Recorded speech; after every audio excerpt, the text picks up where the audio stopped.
আবু সাঈদের কথা বলতে গিয়ে ডক্টর ইউনূস সাহেব কান্না করলেন। আমরাও বলতে চাই, যিনি মানুষ তিনি মাজলুমের দুঃখটা বোঝেন। আবু সাঈদের জন্য ডক্টর ইউনূস সাহেব কান্না করলেন। আমাদের দেশের সাবেক প্রধানমন্ত্রী শেখ হাসিনা মেট্রো রেল দেখে কান্না করেছিলেন, বিটিভি ভবনের ধ্বংসলীলা দেখে কান্না করেছিলেন, কিন্তু শহীদদের জন্য এক মিনিটও কান্না করার সুযোগ পায় নাই। নিজের ক্ষমতা টিকিয়ে রাখার জন্য কয়েকদিন আগে মাত্র কয়েকজন শহীদের মা বাবাকে নিয়ে আইসা একটু বুকে জড়াইয়া, একটু আদর আপ্যায়ন কইরা, সামান্য কিছু আর্থিক সহযোগিতা কইরা, একটু সাথ দিয়ে মাছ ঢাকার চেষ্টা করেছিলেন, কিন্তু সেটাও বিফলে গেছে। কথা বলেন ঠিক কি না?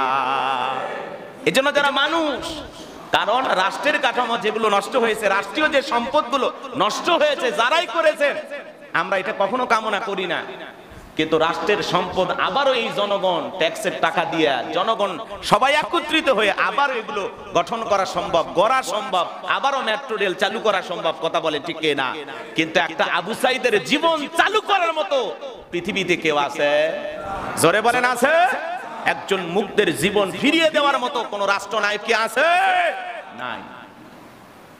রাষ্ট্রের জানমাল রক্ষা করার জন্য আপনাদেরকে দায়িত্ব দেওয়া হয়, আর আপনারা জনগণের বুকে গুলি চালাইয়া, শিক্ষার্থী ভাই বোনদের বুকে গুলি চালাইয়া, শিশুদের বুকে গুলি চালাইয়া নিজের ক্ষমতার চেয়ারকে টিকিয়ে রাখা অনেক চেষ্টা করেছিলেন। মাজলুমদের আহাজারি চিৎকার এটা বিফলে যায় না।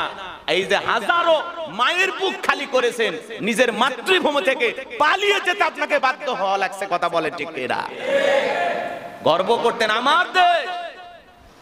শেখ হাসিনা পালায় না, কই পালিয়ে গেলেন? আজকে আপনার নেতা কর্মী তারা বলতেছেন আপনি পালিয়েই যাবেন, যখন আমাদেরকে জনগণের মুখোমুখি রেখে গেলেন কেন? এরশাদ সাহেব, উনি যখন 9 বছর রাষ্ট্র ক্ষমতা শাসন করার পরে যখন গণ অভ্যুত্থানের মুখে পদত্যাগ করতে বাধ্য হয়েছিলেন, পদত্যাগ করে এরশাদ সাহেব গেছে জেলখানায়। কথা কন ঠিক কিনা? তার জাতীয় পার্টিরও তখন ক্ষতি হয় নাই। আপনি যদি সেই জেদের বয়সে একরোখা মনোভাব বাদ দিয়া 24 সালের জানুয়ারিতে যে নির্বাচন হয়েছিল, একটা সুষ্ঠু গণতান্ত্রিক সুন্দর নির্বাচনী ব্যবস্থা পরিচালনা করতেন, হয়তোবা আপনাদের এই দুঃখ দুর্দশা দেখতে হতো না। কথা বলেন ঠিক কিনা? বারবার জেদ করিয়া যেমন তেমন নির্বাচন দিয়া বাংলাদেশের জনগণের সাথে তামাশা কইরা আজকে জনগণের যে ক্ষতি আপনি করেছেন, যে লুটপাট হয়েছে, যে ডাকাতি হয়েছে, যত জীবন আমরা হারিয়ে ফেলেছি, আল্লাহর দরবারে প্রত্যেকটা বিষয়ে জবাব আপনাকে দিতে হবে। কথা বলে ঠিক কিনা? ভারতে পালিয়ে গেছেন, আপনাকে ভারত সরকার আশ্রয় দিয়েছেন, ভারতের কাছে আশ্রয় চেয়েছিলেন যে আমাকে দয়া করে একটু আশ্রয় দেন। ভারত যেহেতু বন্ধু রাষ্ট্র, স্বামী স্ত্রীর মতো মহাব্বত সম্পর্ক বাংলাদেশের সরকারের সাথে, আশ্রয় না দিয়ে কি পারে? আশ্রয় দিয়েছেন, কিন্তু সেখানে আশ্রয় তারা ক্ষণিকের জন্য দিয়েছেন। বিভিন্ন দেশে যোগাযোগ করা হচ্ছে, আমেরিকার সাথে যোগাযোগ করা হচ্ছে, আমেরিকা ভিসা দিচ্ছে না, লন্ডন ভিসা দিচ্ছে না, কানাডায় যেতে পারতেছেন না, জার্মানিতে যেতে পারতেছেন না, ইতালিতে যাইতে পারতেছেন না, থাইল্যান্ডে যেতে পারতেছেন না। বিভিন্ন রাষ্ট্রের সাথে যোগাযোগ করা হচ্ছে, কেউ সবুজ সিগন্যাল দিচ্ছে না, সবাই লাল কার্ড দেখাইতেছে। কথা কন ঠিক কিনা? যে আপনাকে আশ্রয় আমরা দিতে পারবো না, এখন পর্যন্ত ভারতে অবস্থান করতেছেন। সম্মানিত হাজিরিন, এই হলো বর্তমান সমাজের অবস্থা। কথা বলেন ঠিক কিনা? এজন্য জুলুম করতে নাই। যারা জুলুমকারী, স্বৈরাচারী শাসক হয়, যারা জালেম হয়, নমরুদ ফিরাউন হয়, এদের পরাজয় নিশ্চিত। কথা বলেন ঠিক কিনা? ইতিহাস পড়ি আমরা, কিন্তু ইতিহাস থেকে শিক্ষা গ্রহণ করি না। কথা বলেন ঠিক কিনা? আমার ভাইয়েরা, যে কথা আমি বলতে চাচ্ছিলাম, আমি আপনাদের সামনে পবিত্র কোরআনুল কারীমের 110 নম্বর সূরা পাঠ করেছি।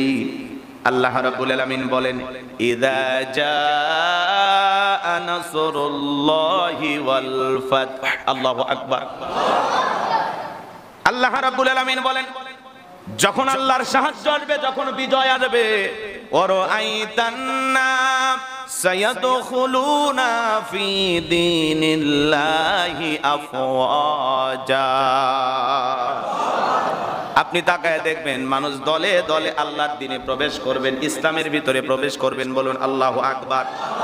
আল্লাহ রাব্বুল আলামিন বলেন, নবী গো, আমি যখন আল্লাহ রাব্বুল আলামিন বিজয় দান করব, আমার পক্ষ থেকে যখন সাহায্য আসবে আর বিজয় আসবে, আল্লাহর সাহায্য পায় মুমিনেরা।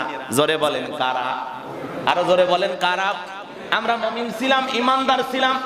এদেশের 95% মুসলমান যখন জুলুম আর নির্যাতনের শিকার হয়েছে, হাজার হাজার মায়ের বুক খালি হয়েছে, জুলুমের অন্ধকারে যখন পুরো জাতি ডুবেছিল, আমার ভাইয়েরা আপনারা অনেকে জানেন এদেশের অনেক মানুষ জুলুম আর নির্যাতনের এমন শিকার হয়েছিলেন।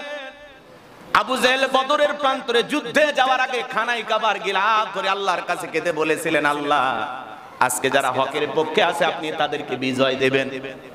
কথা বোঝেন নাই? আবু সাইদের জন্য ডক্টর ইউনূস সাহেব কান্না করলেন। আমাদের দেশের সাবেক প্রধানমন্ত্রী শেখ হাসিনা মেট্রো রেল দেখে কান্না করেছিলেন, বিটিভি ভবনের ধ্বংসলীলা দেখে কান্না করেছিলেন, কিন্তু শহীদদের জন্য এক মিনিটও কান্না করার সুযোগ পায় নাই। আবু সাইদ জীবন দিয়েছেন। আবু সাইদের কথা বলতে গিয়ে বর্তমান সরকার প্রধান কান্না করে দিলেন। শুধু কান্না করলেন তাই নয়, ডক্টর ইউনূস সাহেব আরো বললেন যে আবু সাইদ জীবন দিয়েছেন, আবু সাইদ বুক পেতে দিয়েছেন। আবু সাইদ জীবন দেওয়ার পরে প্রত্যেকটা ছাত্র শিক্ষক সকলের সাহস আরো বেড়ে গেছে, তারা সবাই আর কেউ পিছনে ফিরে যায় নাই। আবু সাইদের মতো হাজারো আবু সাইদ নতুন ভাবে তৈরি হয়েছে। আবু সাইদের মতো তারাও বুক পেতে ধরেছে বন্দুকের নলের সামনে। বলেন আল্লাহু আকবার। আবু সাইদের কথা বলতে গিয়ে ডক্টর ইউনূস সাহেব কান্না করলেন। আমরাও বলতে চাই